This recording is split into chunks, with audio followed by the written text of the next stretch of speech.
Jikalau kamu mengasihi aku, kamu akan menuruti segala perintahku. Jadi ada tanda seseorang yang mengatakan dirinya mengenal Tuhan sungguh-sungguh, seseorang yang mengatakan dirinya mengasihi Tuhan sungguh-sungguh, mencintai Tuhan sungguh-sungguh. Ada bukti nyata. Kalau tidak ada bukti nyata, itu hanya di mulut, saudara. Itu hanya ucapan kosong. Yang Tuhan mau bukanlah ucapan kosong. Apa yang kamu omong ada pembuktian. Dan Alkitab bilang, kamu mengasihi aku, kamu akan menuruti segala perintahku. Kalau kamu tidak menuruti segala perintahku, ya berarti kamu tidak mengasihi aku. Simple. Jadi memang harus ada pembuktian dari orang-orang yang mengenal Tuhan lebih dalam. Mana pembuktiannya?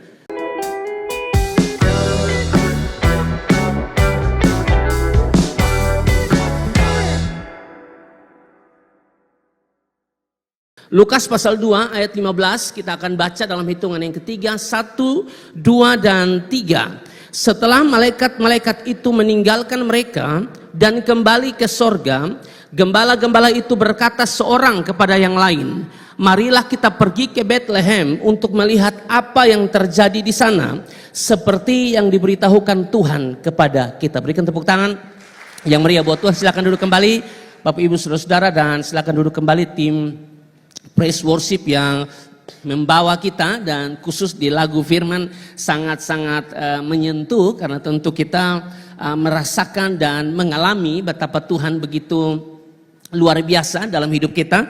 Kita yang tidak setia, tapi Tuhan yang kita sembah Tuhan yang setia. Amin, saudara.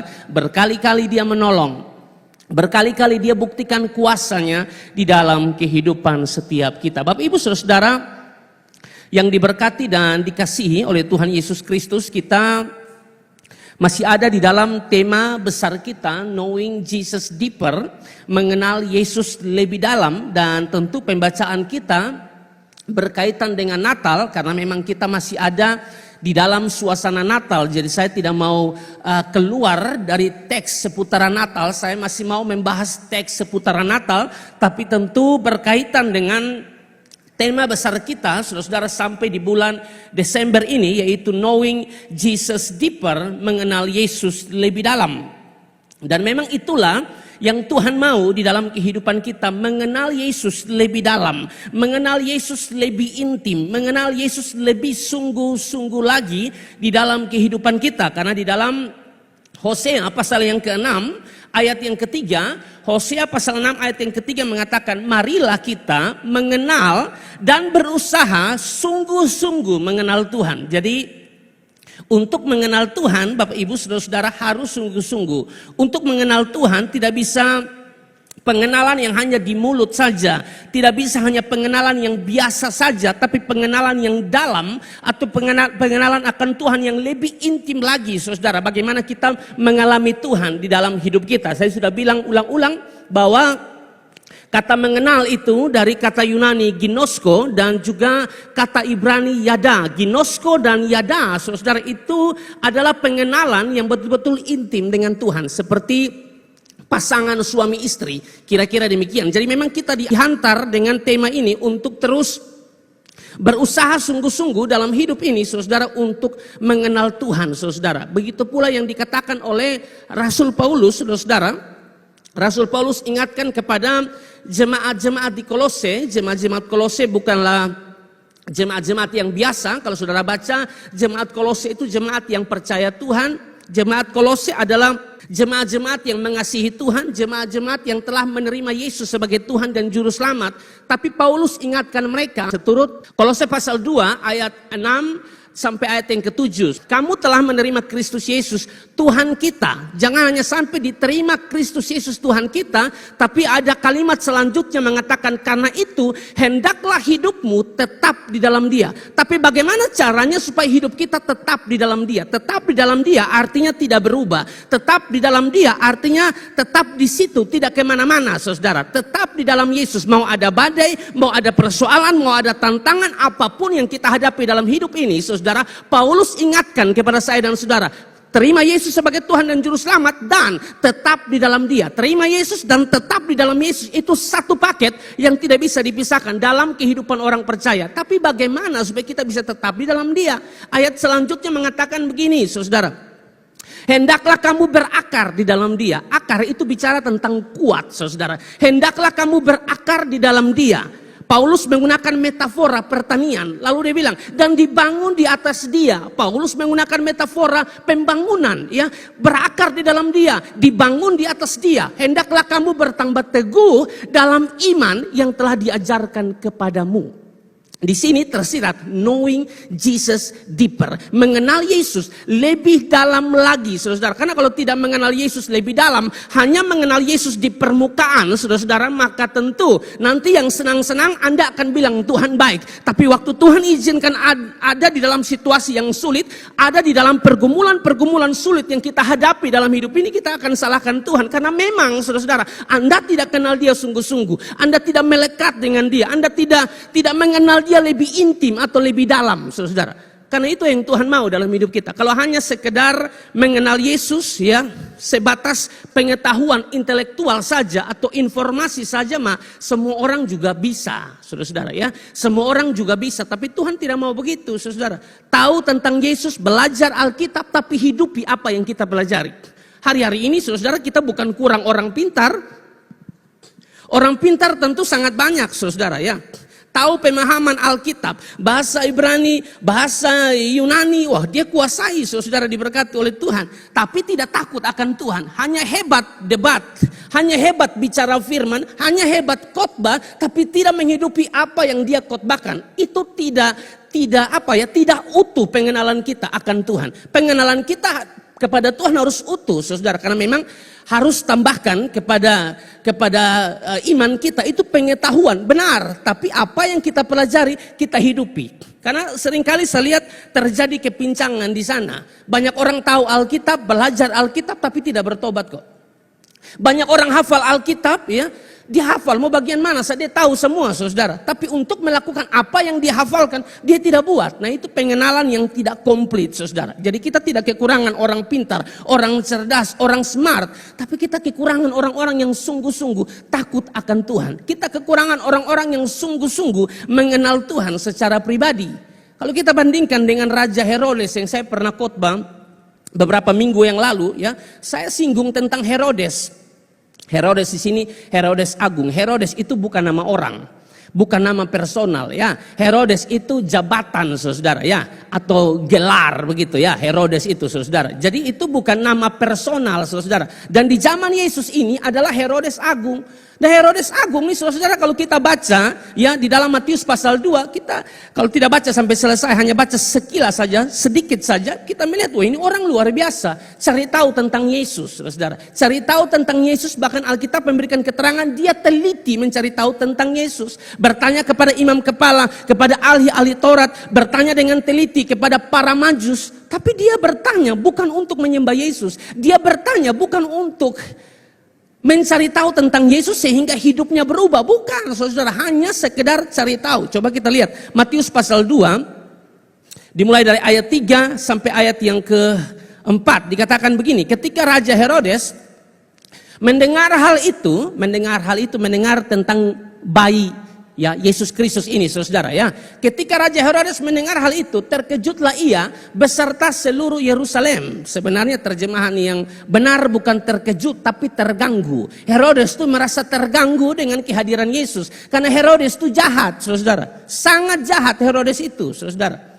Dia ketakutan tahtanya diambil oleh siapa saja dia pasti bunuh, termasuk anaknya, ya, istrinya, mertuanya, kalau bisa dibunuh, dia bunuh, saudara. Makanya Alkitab bilang ketika Raja Herodes mendengar hal itu, terkejutlah ia. Makanya para penafsir bilang begini, lebih baik piara babi daripada jadi anak Herodes. Kalau jadi anak Herodes kemungkinan dibunuh ada, kalau piara babi tidak mungkin, karena mereka tidak makan babi. Kira-kira begitu.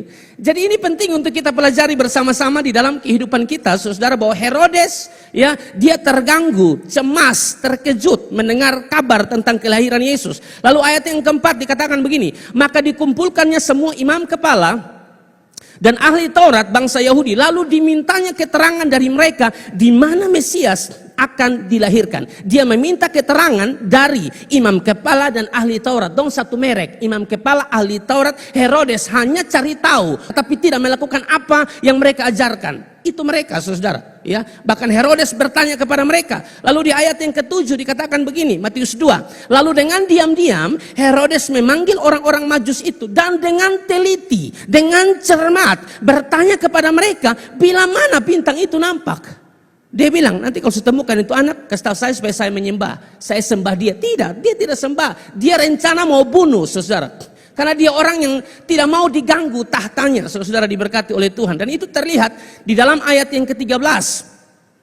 Matius 2 ayat 13 bilang begini, setelah orang-orang Majus itu berangkat, nampaklah malaikat Tuhan kepada Yusuf dalam mimpi dan berkata, bangunlah, ambil anak itu serta ibunya, larilah ke Mesir dan tinggallah di sana sampai aku berfirman, karena Herodes akan mencari anak itu untuk membunuh dia. Cari tahu tentang Yesus, ya, teliti, cermat mencari tahu tentang Yesus, tapi bukan untuk bertobat. Berapa banyak kita juga yang begitu, saudara, cari tahu tentang ayat-ayat tertentu, belajar ini, tidak salah soal apa yang kita pelajari, saudara. Tapi banyak orang hanya sampai pada pengetahuan intelektual saja, tapi tidak mengalami Tuhan dalam hidup. Kita ini dituntut lebih belajar firman, tapi hidupi firman.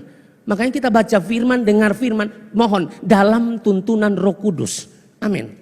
Karena banyak orang tidak dalam tuntunan Roh Kudus, jadi hanya cari tahu. Ke Herodes nih, seperti imam kepala nih, ahli Taurat, hanya cari tahu, saudara, tapi tidak bertobat, tidak sungguh-sungguh bertobat. Jadi tidak jaminan orang-orang yang mencari tahu tentang Yesus seperti Herodes bisa menjelaskan tentang Yesus seperti imam kepala dan ahli Taurat itu bertobat. Jadi pastikan kita tidak sekedar bisa menjelaskan tentang Yesus, tapi mengalami Yesus secara pribadi. Yesus tuntut tuh mengenal dia secara pribadi, saudara diberkati oleh Tuhan. Waktu Yesus bersama dengan murid-murid, waktu mereka ke Kaisarea di Filipi, saudara, Yesus bertanya kepada mereka, kata orang siapakah aku ini? Lalu dia bilang lagi, menurut kamu saya ini siapa? Yang pertama, kata orang saya ini siapa? Tapi pertanyaan yang kedua, menurut kamu sendiri saya siapa? Coba kita baca ya. Matius 16 ayat 13 sampai ayat 16 dikatakan begini. Matius 16 ayat 13 sampai ayat yang ke-15. Setelah Yesus tiba di daerah Kaisarea Filipi, ia bertanya kepada murid-muridnya, kata orang siapakah anak manusia itu? Kata orang siapakah saya? Lalu ayat 14. Jawab mereka, ada yang mengatakan Yohanes Pembaptis, ada juga yang mengatakan Elia, dan ada pula yang mengatakan Yeremia atau salah seorang dari para nabi.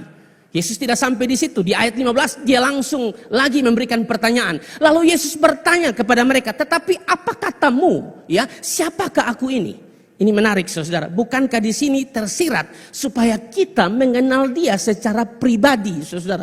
Bukan mengenal dari kata orang, saudara. Yesus tidak mau kita kenal dia hanya dari suara orang. Tuhan tidak mau, saudara, kita mengenal dia hanya dari ucapan orang lain, saudara. Kita harus mengenal dia secara pribadi. Itu yang dia tuntut. Benar dia tanya, ya apa kata orang tentang saya? Ya. Tapi yang kedua dia bilang, lalu menurut kalian saya siapa? Bukankah itu menggiring kita untuk mengenal dia secara pribadi? Amin, Bapak Ibu.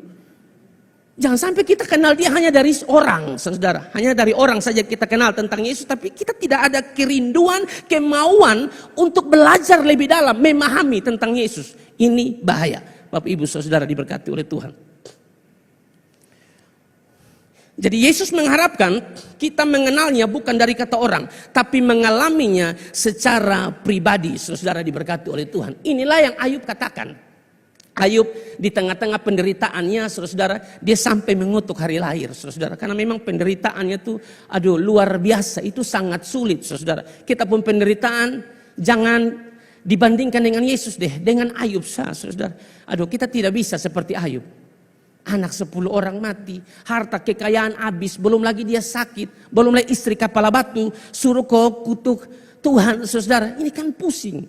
Dia punya beban, saudara-saudara. Tetapi di dalam Ayub 42 ayat yang kelima, ini satu perubahan dan pertobatan dari Ayub, saudara. Karena sebelumnya Ayub sempat mengutuk hari lahirnya. Tapi Ayub bilang begini, hanya dari kata orang saja aku mendengar tentang engkau. Tetapi sekarang mataku sendiri memandang engkau. Hanya dari kata orang saja aku dengar tentang Tuhan. Tapi sekarang mataku sendiri memandang engkau Tuhan. Maksudnya adalah dia mengalami Tuhan dalam hidup. Amin. Mengalami Tuhan dalam hidup itu luar biasa loh Bapak Ibu Saudara. Secara pribadi ya, bukan dari kata orang, itu luar biasa. Entah berapa kali Tuhan tolong kita. Amin.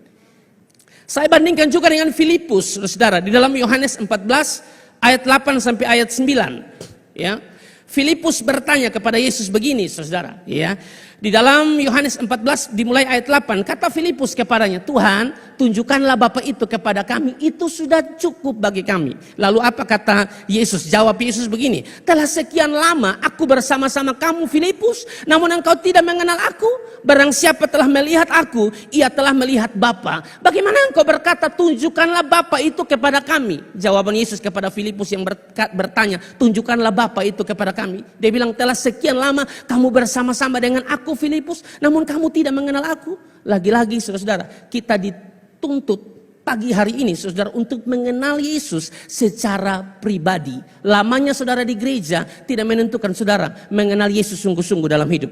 Amin. Saya tidak tahu durasi pelayanan saudara berapa panjang, dari tahun berapa sampai tahun berapa, saya tidak tahu. Masing-masing jawab sendiri. Saya sudah di gereja ini dari sekian tahun ada di gereja, tapi sudahkah kita mengenal Tuhan? Atau jangan-jangan hanya fisikmu di gereja, ya, ragamu di gereja, tapi kamu tidak mengenal Yesus sungguh-sungguh dalam hidup. Jadi Bapak Ibu Saudara, tema Knowing Jesus Deeper ini bukan tema yang biasa. Ini tema yang menggiring kita untuk lebih dalam lagi mengenal Yesus dalam hidup kita. Ya, pengenalan kita akan seseorang itu menentukan penilaian kita terhadap dia. Berapa banyak kita yang seringkali salah dalam menilai seseorang karena memang kamu belum kenal orang itu, tapi kamu langsung membuat keputusan untuk menilai orang itu padahal kamu belum kenal. Berapa banyak kita yang begitu Saudara? Belum kenal orang kita langsung menilai padahal kita tidak dekat, hanya tahu dia, bukan kenal. Kalau dibawa dalam konteks khotbah begini, berapa banyak kita yang begitu Saudara? Amin. Masalah sedikit salahkan Tuhan. Ada persoalan ini sedikit salahkan Tuhan. Karena pengenalanmu akan Tuhan itu tidak komplit. Amin. Tidak utuh saudara. Tuhan angkat orang naik jabatan lu yang dada tertikam. Mengerti firman sedikit, Tuhan mau angkat siapa itu urusan Tuhan. Amin kok. Orang beli sofa baru, lu yang darah tinggi, sudah itu dia pemberkat. Kalau kita belajar sungguh-sungguh firman kita paham, sudah itu berkatnya. Saya pun berkat juga ada di bagian yang lain. Karena berkat tidak selamanya berupa uang. Berkat tidak selamanya berupa materi. Amin. Bisa juga kepercayaan, damai sejahtera, sukacita itu pun berkat. Dan soal damai sejahtera, sukacita itu tidak bisa dibeli dengan uang. Bahkan tidur nyenyak saja tidak bisa dibeli dengan uang. Banyak orang yang uang banyak tidak tidur kok. Pikiran. Yang uang di bank ini, pikiran. Tapi kita yang uang juga pas-pasan cukup sah. Tidur sampai air liur balik. Pokoknya tidur yang betul-betul enak saudara-saudara ya. Kita bisa tidur enak tuh kan tenang toh. Nah ketenangan siapa yang kasih? Mazmur 62 bilang hanya dekat Allah saja, kata Daud. Hanya dekat Allah saja aku tenang saudara. Hanya dekat Allah kita tenang. Jadi jangan ada yang bilang beta uang banyak baru beta tenang. Apa? Saya juga temukan orang uang banyak hidup tidak tenang kok. Pikiran saudara. Nah kita kembali kepada pembahasan kita tentang para gembala. Hal apakah yang bisa kita pelajari atau kita teladani dari para gembala berkaitan dengan tema besar kita Knowing Jesus Deeper, saudara. Yang pertama tentu sebelum saya masuk kepada pembahasan tentang para gembala yang akan menjadi teladan buat kita, yang pertama adalah soal latar belakang para gembala. Para gembala ini, saudara, bukanlah orang-orang dari status sosial yang tinggi. Bukan. Para gembala ini, saudara, ya latar belakang para gembala ini dari status sosial yang rendah, saudara. Mereka orang biasa, saudara. Mereka para gembala rendahan, para gembala hina yang kadang-kadang tidak dianggap sama sekali. Tidak dianggap, saudara, ya. Ini terlihat dari fakta bahwa pada zaman itu mereka tidak diberikan kesempatan untuk bersaksi di pengadilan. Para gembala itu tidak diberikan kesempatan untuk bersaksi di pengadilan. Bukankah ini menunjukkan saudara bahwa mereka sangat terhina sekali. Mereka dipandang sebelah mata oleh orang-orang yang status sosialnya tinggi. Bukankah demikian? Tapi luar biasanya saudara, luar biasanya Tuhan pakai mereka. Tuhan tuh kalau mau pakai orang dia tidak lihat siapa kamu, mau latar belakang seperti apa, status sosialmu seperti apa. Dia mau pakai Anda, dia pakai. Amin. Tuhan tidak hanya pakai orang-orang yang punya duit, saudara. Seperti mereka, para gembala kecil, Tuhan pun pakai. Berita Natal tentang hari ini telah lahir juru selamat, itu diberitahukan pertama kalinya kepada para gembala. Ini luar biasa saudara. Tuhan tuh mau pakai siapa? Terserah Tuhan. Bukankah firman Tuhan berkata 1 Korintus pasal 1 ayat 27 bahwa apa yang bodoh bagi dunia, saudara, dipilih Allah untuk memalukan orang-orang yang berhikmat, dan apa yang lemah bagi dunia dipilih Allah untuk memalukan apa yang kuat. Mereka sama sekali tidak dipandang, mereka sama sekali terhina, tidak dianggap sama sekali oleh orang-orang pada waktu itu karena mereka cuma gembala-gembala kecil. Tapi malaikat Tuhan datang tentu atas seizin Tuhan, saudara, untuk memberitahukan telah lahir sang juru selamat di Bethlehem. Bukankah itu sesuatu yang luar biasa, saudara? Mungkinkah ada di antara kita pagi ini atau yang ikut secara online, ya? Anda mungkin tertolak, Anda mungkin seringkali dihina, Anda mungkin dipandang sebelah mata, Anda tidak dianggap hanya karena status sosial Anda, atau mungkin karena pendidikanmu rendah lalu orang tidak anggap. Saudara, mungkinkah ada di ruangan ini atau yang ikut secara online? Dengar baik, dengar baik, dengar baik. Anda datang pada Tuhan, Tuhan pakai Anda. Amin. Apa yang bodoh bagi dunia dipilih Allah untuk memerlukan orang-orang yang berhikmat. Tuhan pakai kita, jadi jangan khawatir, saudara, jangan khawatir. Anda mungkin yang di kantor melihat teman-teman yang lainku, hidup nih, sudah diangkat, jabatan naik, ya jabatan naik juga dengan cara kerja tipu, saudara, ya sogok sana, sogok sini, tapi naik jabatan saya, hidup bersih, hidup benar, ikut yang Tuhan mau, begini saja, santai, tetap setia, Tuhan kalau mau angkat orang, dia angkat. Kalau Tuhan yang angkat orang, saya mau tanya, tangan siapa yang bisa kasih turun? Tangan Tuhan yang mengangkatmu. 1000 tangan pun tidak bisa. Amin. Dan kalau dia yang turunkan, siapa yang bisa angkat? Tidak ada, saudara. Jadi tetap andalkan Tuhan, ya, dalam hidup ini. Toh promosi dari Tuhan, toh terlalu takut buat apa, saudara, diberkati oleh Tuhan.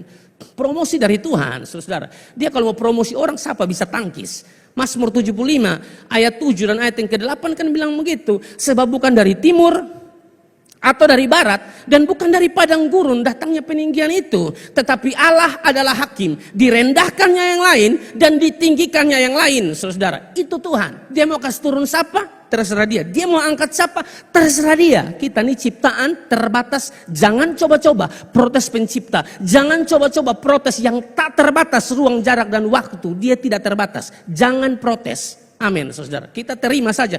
Tuhan mau buat apa? Terserah Tuhan. Roma 9 ayat 15, sebab ia berfirman kepada Musa, aku akan menaruh belas kasihan kepada siapa aku mau menaruh belas kasihan, dan aku mau bermurah hati kepada siapa aku mau bermurah hati. Semua kembali kepada Tuhan, saudara, diberkati oleh Tuhan. Jadi ya sudahlah, kalau memang kita seperti para gembala yang status kita yang mungkin hanya orang biasa, orang kecil, bahkan tidak dipandang oleh orang, santai, tetap ada di jalur yang benar, tetap terus mengenal Tuhan lebih dalam. Anda akan lihat Tuhan pakai Anda luar biasa. Itu latar belakang dari para gembala. Ya, sekarang kita masuk pada teladan apa yang bisa kita lihat, saudara, dari para gembala berkaitan dengan tema besar kita, knowing Jesus deeper. Orang yang mengatakan bahwa dia mengenal Tuhan secara sungguh, saudara, diberkati oleh Tuhan, maka harus ada tandanya, harus ada buktinya. Tidak bisa tidak. Yohanes 14 ayat 15 mengatakan begini, jikalau kamu mengasihi aku,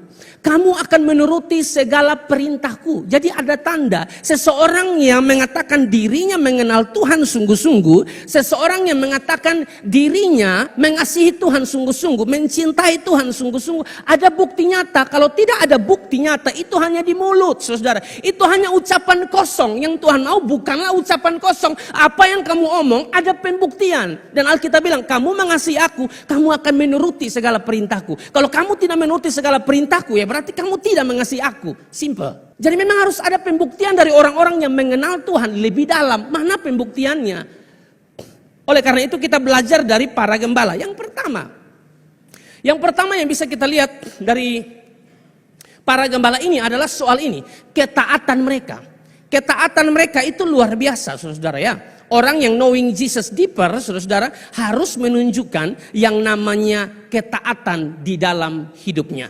Waktu malaikat Tuhan datang kepada para gembala dan menyampaikan tentang hari ini telah lahir bagimu juru selamat, saudara. Setelah memberitahukan itu kepada para gembala, Lalu di ayat 15 yang kita baca tadi, setelah malaikat-malaikat itu meninggalkan mereka dan kembali ke sorga, gembala-gembala itu berkata seorang kepada yang lain, marilah kita pergi ke Bethlehem untuk melihat apa yang terjadi di sana, seperti yang diberitahukan Tuhan kepada kita.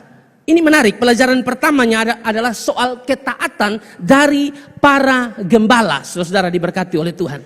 Ya. Bagaimana dengan kita, saudara? Sudah ulang-ulang toh kita dengar khotbah di mimbar ini, saudara. Ya, mau yang keras, mau yang ringan sudah terlalu banyak.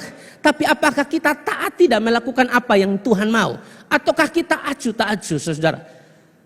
Tema nasional PGI dan juga KWI, marilah sekarang kita pergi ke Bethlehem. Itu tema nasional Natal, saudara. Dan pelajaran yang bisa kita tarik dari tema itu ya salah satu ini, ketaatan, saudara. Bagaimana para gembala taat pada apa yang disampaikan oleh malaikat Tuhan.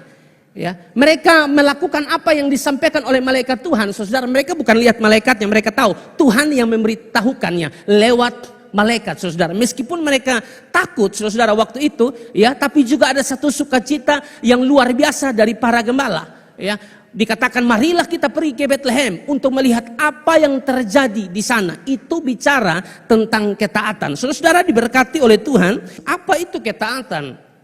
Ketaatan adalah sikap tunduk atau patuh dan setia terhadap perintah Tuhan. Itu ketaatan. Ketaatan adalah sikap tunduk, patuh dan setia kepada perintah Tuhan. Seperti yang tadi saya bacakan ayatnya ya.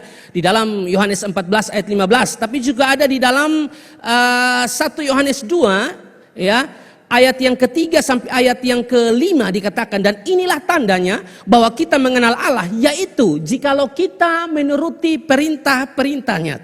Barang siapa berkata, aku mengenal dia, tetapi ia tidak menuruti perintahnya, ia adalah seorang pendusta dan di dalamnya tidak ada kebenaran. Tetapi barang siapa menuruti firman-Nya, di dalam orang itu sungguh sudah sempurna kasih Allah. Dengan itulah kita ketahui bahwa kita ada di dalam Dia, saudara. Ya, sama seperti para gembala taat, saudara. Seperti apa yang disampaikan oleh malaikat, seharusnya kita pun taat melakukannya. Menariknya begini, para gembala menerima apa yang disampaikan oleh malaikat itu, mereka lihat itu Tuhan yang bicara, saudara. Bukan hanya sebatas Allah Tuhan, tapi Tuhan yang bicara kepada mereka. Lalu mereka pergi ke Bethlehem. Kita pun harus demikian ya, saudara. Siapapun yang berbicara di sini, Allah Tuhan siapapun yang bicara di mimbar yang kudus ini, kalau dasarnya kitab suci yang benar, dengarkan khotbah itu. Amin. Kecuali dia khotbah tidak jelas, dia khotbah tidak ada dasar yang benar, ajaran sesat yang diberitahukan kepada Anda jangan ikut. Kalau bisa Anda protes. Tapi kalau dia khotbah benar, Anda mesti terima khotbah itu. Sakit? Iya, saudara. Kadang-kadang menyakitkan, khotbah keras itu menyakitkan, saudara. Ya, tadi malam saya khotbah dengan keras, saya tegur tentang mabok, saudara. Saya balik muka kiri dan kanan, itu tidak ada yang senang sama sekali. Tidak ada sama sekali yang senang. Mau kiri tidak ada yang senyum dengan saya, juga kanan juga tidak ada yang senyum. Ya, pulang pun yang senyum hanya orang-orang yang kenal saya, tapi tidak usah pusing, saudara. Yang penting sudah khotbah, beritakan Injil. Ya, saya mau ke mana? Mau jaga perasaan siapa? Saya harus jaga perasaan Tuhan lebih. Ya, di atas segala-galanya daripada perasaan manusia siapapun. Seturut Galatia pasal 1 ayat yang ke-10. Jadi memang ketaatan ini penting, saudara, untuk kita pelajari bersama-sama pada kesempatan pagi hari ini. Kalau kita bicara tentang ketaatan, saudara, ada salah satu tokoh Natal yang luar biasa juga ya. Namanya adalah Yusuf. Yusuf itu luar biasa. Kalau saudara baca tentang Yusuf, saya sudah pernah khotbahkan ini juga, saudara. Kalau kita baca tentang Yusuf, ya, pernahkah saudara menemukan, ya, pernahkah saudara menemukan di Alkitab, ya, dicatat bahwa lalu berkatalah Yusuf. Coba saudara cari. Lalu berkatalah Yusuf. Inilah yang dikatakan Yusuf. Tidak ada. Coba saudara baca di Alkitab. Tidak ada. Yang ada adalah ketaatannya melakukan apa yang diperintahkan kepada dia. Malaikat suruh mengambil Maria ya sebagai istri, dia ikut. Suruh memberi nama Yesus, dia beri nama Yesus, saudara. Pindah ke sana kemari yang diperintahkan oleh malaikat Tuhan dalam mimpi, dia ikut. Tidak dicatat bahwa lalu berkatalah Yusuf. Maksudnya Yusuf ada kayak mau marahku. Kenapa sih bola balik bikin capek sa. Tapi tidak ada di dalam Alkitab. Bukan berarti Yusuf bisu, bukan, saudara. Tapi Alkitab lebih menyoroti ketaatan Yusuf daripada kata-kata Yusuf. Karena banyak orang yang Suka beromong, bahkan banyak beromong, banyak bicara tapi banyak salahnya. Banyak bicara tapi sedikit aksi, itu banyak. Hanya menang di omong. Omong paling banyak, kalau bilang ide dia paling hebat. Kerja, dia tidak datang. Sudah janji mau ganti seorang kursi, kau tuh sudah janji mau ganti seorang kursi. Nggak ada. Hanya menang di gampang akan datang, tidak datang. Tapi di Amazing Grace beda, itu di tempat lain. Amazing Grace tuh semua kerja total nah. Amin. Makanya semua harus dapat hadiah Natal ya. Bapak Adi langsung bilang amin, Om Boy langsung bilang amin, saudara. Jadi begitu, ini hal yang luar biasa untuk kita pelajari. Juga dari Yesus, saudara. Yesus juga kalau bicara tentang ketaatan, ya mesti belajar dari Yesus. Yesus sungguh luar biasa, saudara. Taat sampai mati, saudara, di atas kayu salib. Coba Filipi pasal yang kedua, ya. Filipi pasal yang kedua kan bilang begitu, saudara. Filipi pasal 2 ayat yang ke-8 coba. Filipi pasal yang kedua ayat yang ke-8. Dan dalam keadaan sebagai manusia, ia telah merendahkan dirinya dan taat sampai mati. Seandainya dia tidak taat sampai mati, kita yang selesai. Tapi tidak, dia taat sampai mati, bahkan sampai mati di atas kayu salib. Belajar ketaatan, bisa belajar dari banyak tokoh, tapi salah satunya yang terbaik, Yesus Kristus, saudara. Dia luar biasa. Datang ke dalam dunia, ya taat sampai mati. Konsisten sampai akhir. Itu luar biasa. Kalau dia tidak mati di atas kayu salib, ya selesailah kita, toh saudara. Karena kita manusia ini waktu Adam dan Hawa jatuh ke dalam dosa, yang merupakan perwakilan kita manusia, semua kita ini kan berdosa. Semua kita berdosa. Nah kita mau selamat dengan apa? Dengan perbuatan baik, dengan amal. Perbuatan baikmu, amalmu seturut Yesaya 64 ayat 6, kesalehanmu seperti kain kotor. Tidak bisa. Lalu bagaimana caranya? Kita butuh juru selamat. Syarat juru selamat atau penebus manusia 100%. Dan kalau manusia, ya kita semua juga manusia. Manusia begini banyak. Hanya masalahnya begini, manusia dan tidak berdosa. Nah siapa yang berani berdiri dan bilang saya tidak berdosa, saya siap jadi penebus atau juru selamat? Tidak ada. Tidak ada.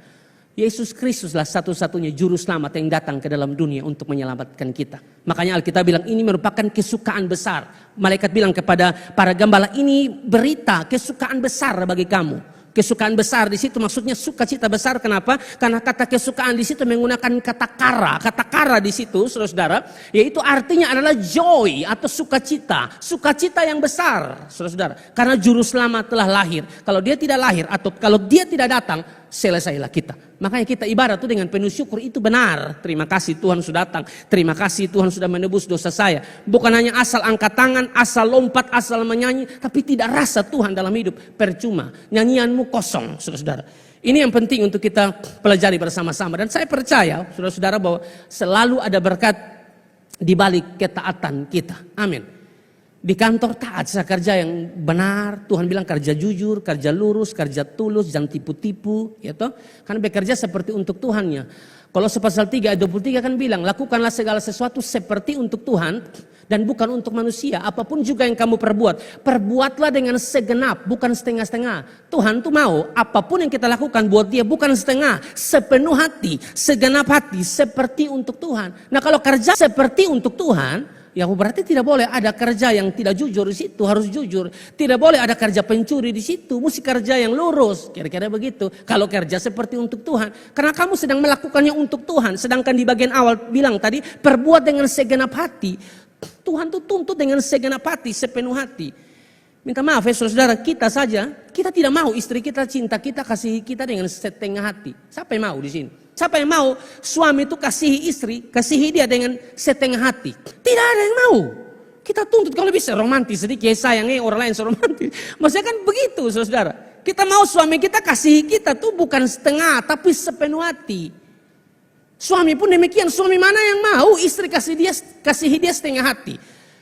Setengah hati untuk dia, setengah hati untuk laki-laki lain. Siapa yang mau? Tidak ada, saudara, tidak ada yang mau. Semua mau yang total. Meskipun kasih manusia kepada manusia itu tidak sempurna. Yang sempurna kasih Yesus kepada manusia itu yang sempurna. Tapi yang tidak sempurna saja berusaha untuk mau sempurna. Jangan setengah. Nah kenapa untuk Yesus kita setengah hati? Tidak bisa. Makanya dia bilang, kasihilah Tuhan Allahmu dengan segenap hatimu. Bukan setengah.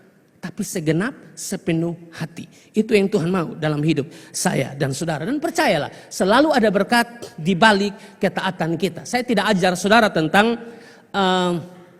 hubungan transaksional dengan Tuhan. Bukan. Anda beri apa, baru nanti Tuhan kasih Anda. Bukan begitu.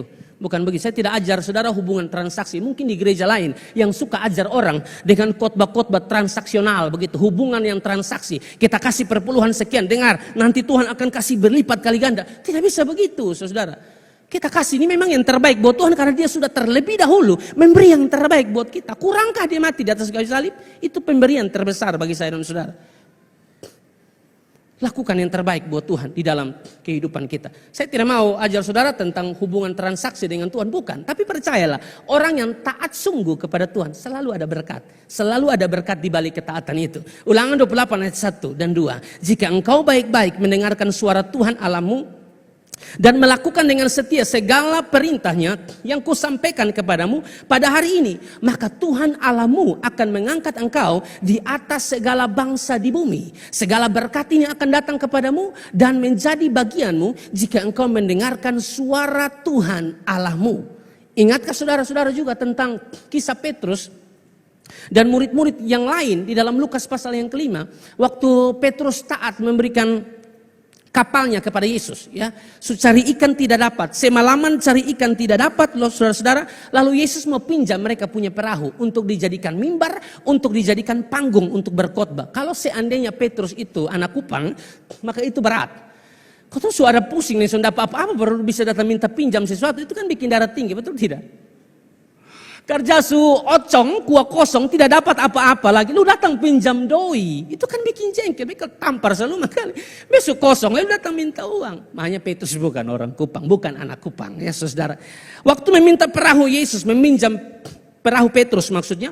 Petrus kasih perahunya untuk dijadikan mimbar atau dijadikan panggung ya untuk Yesus berkhotbah. Tapi setelah itu Yesus bilang kepada Petrus untuk ayo tebarkan jala saudara. Petrus punya banyak alasan untuk tidak mau tebarkan jala. Petrus punya banyak alasan untuk tidak mengikuti apa yang Yesus perintahkan. Mengapa saudara? Mengapa? Karena Yesus itu ya, dia tuh anak tukang kayu, anak Yusuf, tukang kayu saudara. Dia lebih tahu kayu mana yang terbaik. Dia lebih tahu mesin skap seperti apa yang bisa dipakai untuk skap kayu. Dia lebih paham itu. Ngapain kamu urus nelayan? Ngapain kamu urus soal tangkap ikan? Saya lebih paham.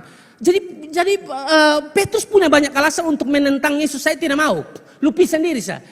Kau bisa cari semalaman soalnya dapat. Nah, saya lebih berpengalaman. Ini bidang saya. Hari-hari saya di sini. Makan, tidur, bangun di sini. Ini saya pun kerja. Saya jauh lebih tahu. Saya berpengalaman. Tapi karena Yesus yang suruh ikut. Waktu ikut saudara tahan tarontong. Coba buka Lukas pasal 5 ayat 4. Sampai ayat yang ke-6. Setelah selesai berbicara, ia berkata kepada Simon, bertolaklah ke tempat yang dalam dan tebarkanlah jalamu untuk menangkap ikan. Ayat 5. Simon menjawab, Guru, telah sepanjang malam kami bekerja keras dan kami tidak menangkap apa-apa. Tetapi karena engkau menyuruhnya, aku akan menebarkan jala juga. Tidak ada protes di situ. Soal saya lebih berpengalaman dari kamu. Kamu anak tukang kayu, saya nelayan asli. Tidak ada protes di situ. Dia juga tidak protes, saudara. Sudah semalaman kami cari tidak dapat apa-apa. Sekarang kamu suruh lah tebarkan jala dengan siang bolong. Itu tidak mungkin dapat ikan. Tapi yang suruh, saudara, itu sumber berkat. Amin. Yang suruh ini, yang perintahkan ini, saudara, adalah sumber berkat. Waktu Petrus ikut apa yang dikatakan oleh sang sumber berkat, tahan terontong. Sekarang, saudara, taat-taat saja. Memang kadang-kadang sakit, saudara. Orang yang sebenarnya taat hidup jauh lebih enak daripada kita yang taat. Tapi itulah proses yang kita alami dalam hidup. Tapi dengar saudara, kalau Anda tetap kuat dalam ketaatan yang saudara lakukan, dalam setiap proses-proses yang Tuhan izinkan, Anda akan lihat berkat-berkat Tuhan mengalir dahsyat di dalam hidupmu. Jangan ajar Tuhan soal berkat. Dia tahu memberkati orang-orang mana yang dia akan berkati. Dia tahu, bukan dia tidak tahu. Sekarang saudara, yang harus kita lakukan adalah knowing Jesus deeper, mengenal dia lebih dalam. Saudara, tugas kita adalah betul-betul mencintai sang pemberi berkat daripada berkat. Berkat hanyalah akibat dari suatu sebab. Ingat itu. Berkat hanyalah akibat dari suatu sebab. Jangan cari berkatnya, lu cari Tuhan saja sang pemberi berkat. Dia kasih berkat, pasti. Kau hidup saya diberikan di atas kayu salib untuk saya dan saudara. Apatah lagi hanya soal makan, minum, pakai, dia pasti berkati kita. Amin. Kau Bapak Ibu, tepuk tangan dulu toh buat Tuhan. Yang kedua saudara, apalagi yang bisa kita pelajari dari para gembala yang juga merupakan gaya hidup dari orang yang knowing Jesus deeper, mengenal Yesus lebih dalam. Yang kedua adalah ini saudara, saling mendorong satu dengan yang lain. Kalimat, marilah kita pergi ke Bethlehem, itu ada satu dorongan satu dengan yang lain. Marilah kita pergi ke Bethlehem, itu kan dorongan. Dari satu orang ke orang yang lain harus ada dorongan, saudara. Itu penting. Saling mendorong satu dengan yang lain itu penting, saudara. Tadi malam saya khotbah di MPM, kalau tidak salah saya singgung sedikit tentang ini. Saling mendorong, tapi mendorongnya ke arah yang baik. Saling mendorongnya ke arah yang positif, bukan saling mendorong kok mabok karena Natal begini. Nah semua pun ini pas sudah nih. Dari satu rumah bisa satu rumah dari malam sampai pagi. Ayo kita saling mendorong ya. Satu belum dorong, nah satu telepon duluan. Di mana posisi? Ayo ke tempat itu kan dorongan. Di mana? Lu main sendiri-sendiri. Sama ketemu mabok. Lu di mana? Beta ada di istri. Lu tipu istri itu bodoh. Tipu dia kau tempat cari perempuan lain. Itu dorongan, tapi dorongan bodoh. Jangan ikut. Dorongan yang maksud di sini adalah dorongan yang benar. Saling mendorong dalam kasih. Amin. Satu jatuh, saudara pergi kau kasih kuat. Saling mendorong, bangkit. Tuhan sayang ketong.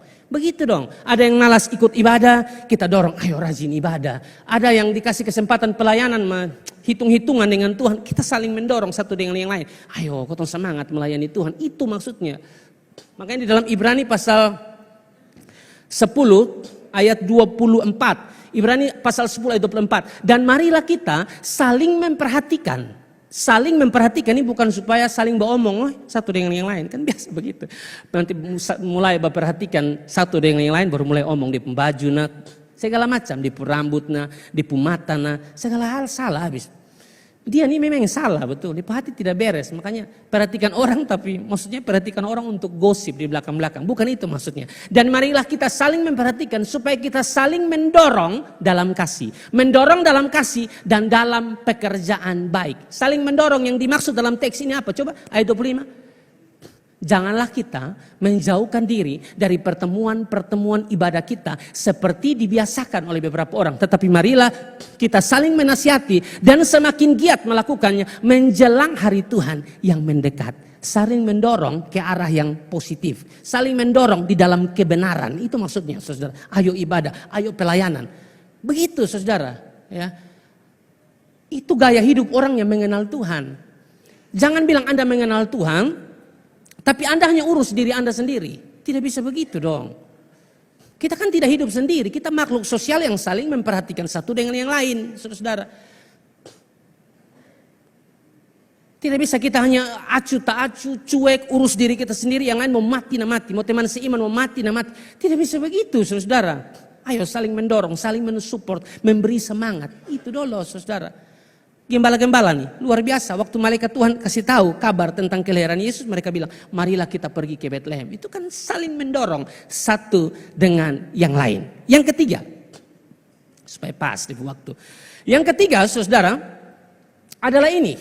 Teladan dari para gembala luar biasa. Ya, dalam hal memberitakan tentang anak itu, maksudnya Yesus. Berarti poinnya yang perlu kita pelajari pada kesempatan siang hari ini, orang yang knowing Jesus deeper, orang yang mengenal Yesus lebih dalam, mulutnya tidak bisa diam untuk menyampaikan tentang Tuhan atau memberitakan Injil.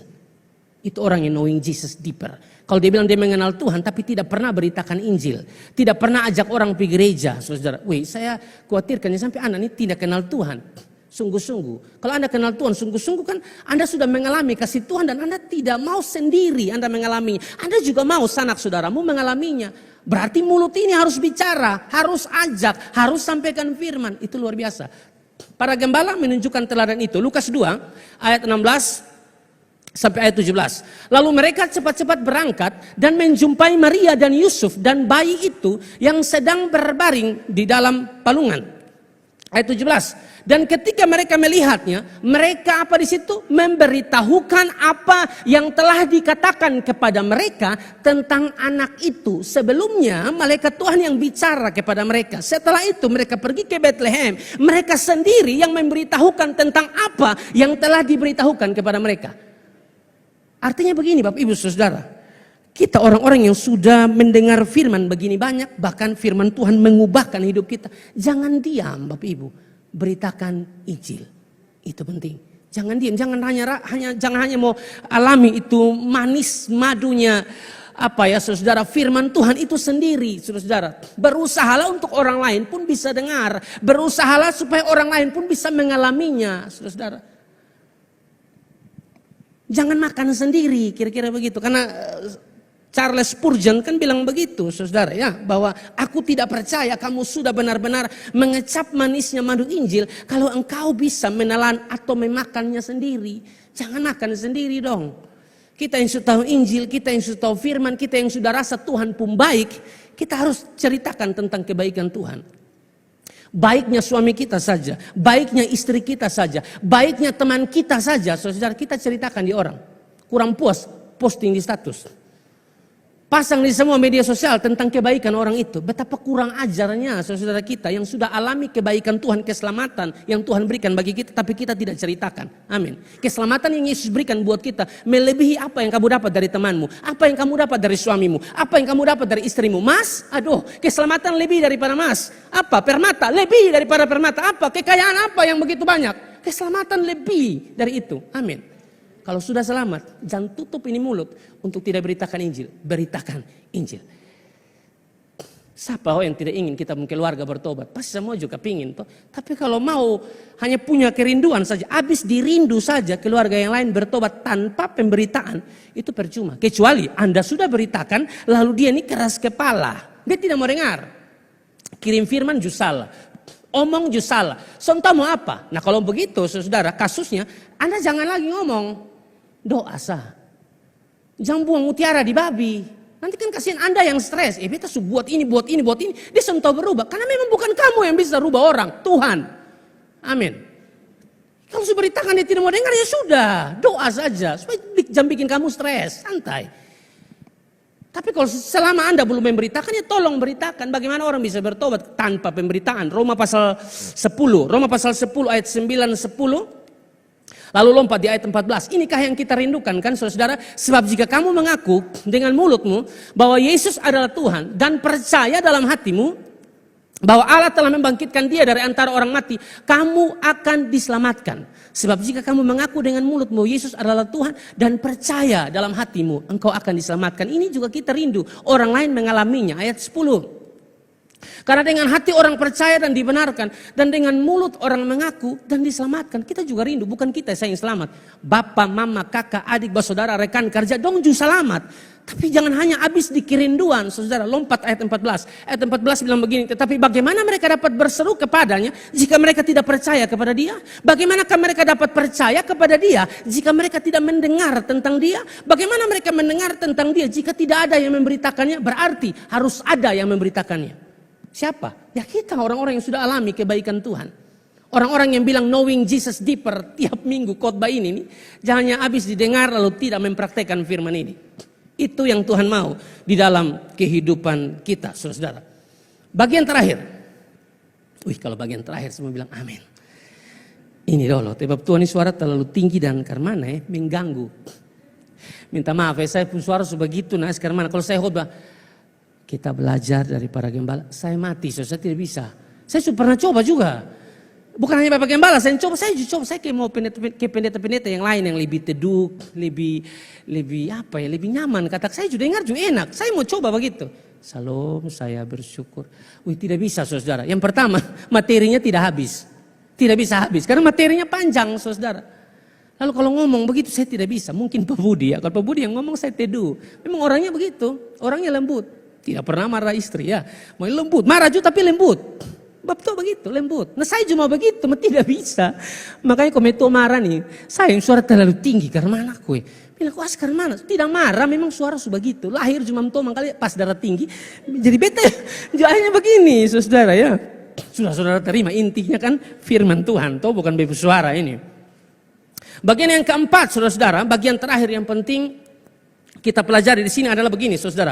Setelah mereka melihat Yesus, sang bayi Natal itu, inilah yang terjadi. Mereka memuji dan memuliakan Allah. Lukas pasal 2 ayat 20. Maka kembalilah gembala-gembala itu sambil memuji dan memuliakan Allah. Karena segala sesuatu yang mereka dengar dan mereka lihat, semuanya sesuai dengan apa yang telah dikatakan kepada mereka.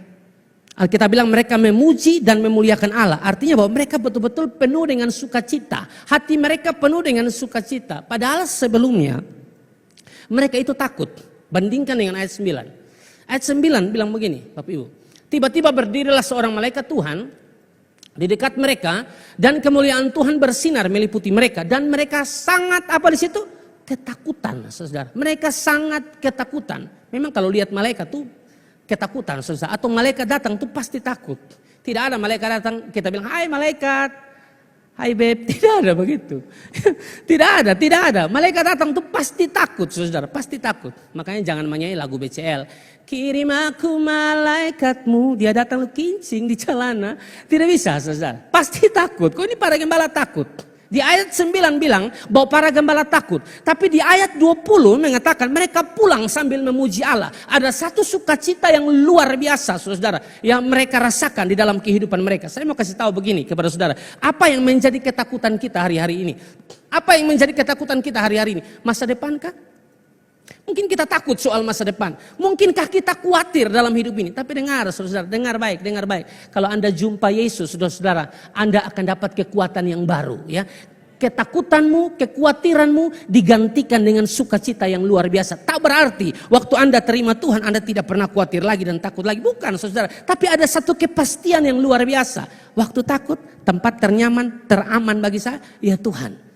Waktu saya khawatir, Alkitab bilang, serahkanlah segala kekhawatiranmu kepada Tuhan. Karena Ia yang memelihara aku, saudara. Ada satu ketenangan yang luar biasa, saudara. Para gembala takut, sangat ketakutan. Tapi waktu mereka taat melakukan apa yang diperintahkan, saudara, oleh malaikat Tuhan, taat saja. Mereka mengalami sukacita yang luar biasa. Memang, saudara, dalam hidup ini kan kita tidak bisa tahu semua, saudara. Tidak bisa. Kadang-kadang kita bertanya kepada Tuhan pun, Tuhan tidak kasih jawaban. Tapi yang Tuhan tuntut adalah ketaatan. Tidak usah banyak bicara deh, tidak usah. Kita bertanya, kenapa begini. Tidak ada jawaban bagi kamu. Tapi waktu kita taat saja, tetap percaya saja. Endingnya baru kita tahu, oh ini maksud Tuhan. Waduh, ada satu sukacita yang luar biasa. Karena memang Tuhan begitu. Kita nih otak sepotong, begini bagaimana bisa mengerti tentang Allah yang besar. Dia besar, saudara. Amin. Rencananya luar biasa dalam hidup kita. Kita tidak bisa pakai otak kita yang kecil untuk pahami Dia. Tidak bisa. Dia Allah yang sangat besar, saudara, di dalam kehidupan ini. Ya, sudah, tetap ikut saja apa yang Tuhan mau. Mungkin Anda takut, ingat firman Tuhan bilang, jangan takut. Anda khawatir, ingat firman Tuhan bilang, jangan khawatir. Itu yang saya alami. Waktu saya ke Rote, pihotbah di Rote. Sebelum pi Rote, saudara, video yang kirim pi saya itu terlalu banyak. Tambah dengan WA bilang paket jalan-jalan. Saya ini panggilan terlalu banyak. Kak Angki, pastor, paket, Pak Pendeta, Pasek. Pun banyak 5. Jadi saya juga dengar seorang panggil apa, nah itu. Jadi mereka bilang, aduh pastor jangan pi Rote. Sekarang tidak bisa nih, ini angin lagi keras nih. Belum lagi istri kirim video. Ferry pun tak goyang segala macam. Nah saya ini mau pi khotbah di sana, saudara ya, mau pi khotbah di Rote nih. Tapi saya tanya kapal ada, mereka bilang ada. Kalau ada hantam, tabrak. Tapi saudara, takut tidak? Takut juga, saudara. Waktu naik kapal pi Rote itu mungkin di tengah perjalanan, entah itu di bagian mana saya juga tidak tahu, saudara. Itu dia pun tak goyang ngeri, saudara, itu kapal. Saya rasa itu. Saya berdoa, saudara, Tuhan, kalau bisa mujizat Tuhan 2000-an tahun yang lalu itu terjadi. Maksudnya ini badai ini tenang. Saudara tahu waktu saya amin itu badai tidak tenang. Tidak, tambah gila, saudara. Tapi saudara tahu yang luar biasanya ini. Yang tenang itu bukan badai. Yang tenang itu saya. Kalau kita yang tenang, mau ada badai kok apa, mas santai. Amin Bapak Ibu. Jadi tetap andalkan Tuhan dalam hidup ini. Saya percaya Tuhan pasti menolong setiap kita ya saudara. Kita harus melakukan atau mengikuti apa yang dilakukan oleh para gembala ini. Tapi yang berikut juga saudara, masih di ayat 20 saudara ya.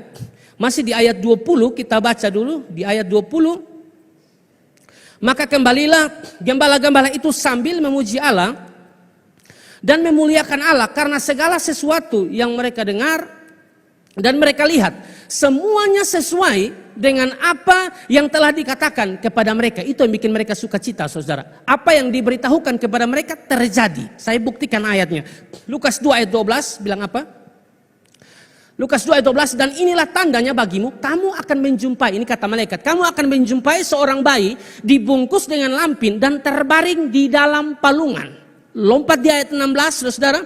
Di ayat 16 dikatakan begini, lalu mereka cepat-cepat berangkat dan menjumpai Maria dan Yusuf dan bayi itu yang sedang berbaring di dalam palungan. Poinnya apa yang bisa kita dapatkan di sini?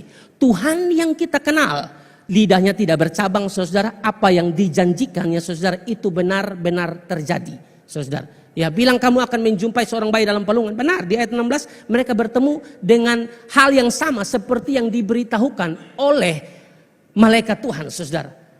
Tuhan yang kita kenal, saudara, bukan Tuhan lidah bercabang. Apa yang dia janjikan itu pasti terjadi dalam hidup kita. Bilangan 23 ayat 19 kan bilang begitu. Allah bukan manusia sehingga ia berdusta. Ya, dia bukan anak manusia sehingga ia menyesal. Masakan ia berfirman dan tidak melakukannya? Atau berbicara dan tidak menepatinya? Allah bukan manusia. Kalau kita janji lain bikin lain, Allah tidak. Dia ngomong apa, itu pasti terjadi. Saudara diberkati oleh Tuhan. Bahkan dikatakan bahwa janji Tuhan itu seperti, janji Tuhan itu adalah janji yang murni, ya, bagaikan perak yang teruji, ya. Mazmur 12 ayat 7 bilang begini. Janji Tuhan adalah janji yang murni, bagaikan perak yang teruji, 7 kali dimurnikan dalam dapur peleburan di tanah. Malaikat Tuhan sampaikan kepada para gembala akan bertemu dengan seorang bayi di palungan. Di ayat 16 membuktikannya, benar anak itu di dalam palungan. Artinya apa yang Tuhan ngomong itu pasti terjadi. Apa yang Tuhan janjikan itu pasti terjadi, saudara. Janji Tuhan bagi kita apa? Salah satunya dia bilang begini dalam Ibrani 13 ayat yang kelima. Aku sekali-kali tidak akan membiarkan kamu dan aku sekali-kali tidak akan meninggalkan kamu. Itu janji Tuhan. Dan janji Tuhan itu pasti terjadi dalam hidup kita. Dia tidak tinggalkan kita. Janganlah kamu menjadi hamba uang dan cukupkanlah dirimu dengan apa yang ada padamu, karena Allah telah berfirman, aku sekali-kali tidak akan membiarkan engkau dan aku sekali-kali tidak akan meninggalkan engkau. Pertolongan Tuhan di tahun 2024, ya, beberapa hari lagi kita tinggalkan tahun 2024. Pertolongannya akan tetap sama, akan tambah dahsyat di tahun 2025. Jangan takut, jangan khawatir, karena Allah yang kita sembah bukan Allah yang mati, tapi Allah yang mendengar setiap seruan-seruan kita. Sekali lagi kasih tepuk tangan buat Tuhan. Kita bangkit berdiri, Bapak Ibu, saya selesai. Tuhan Yesus memberkati.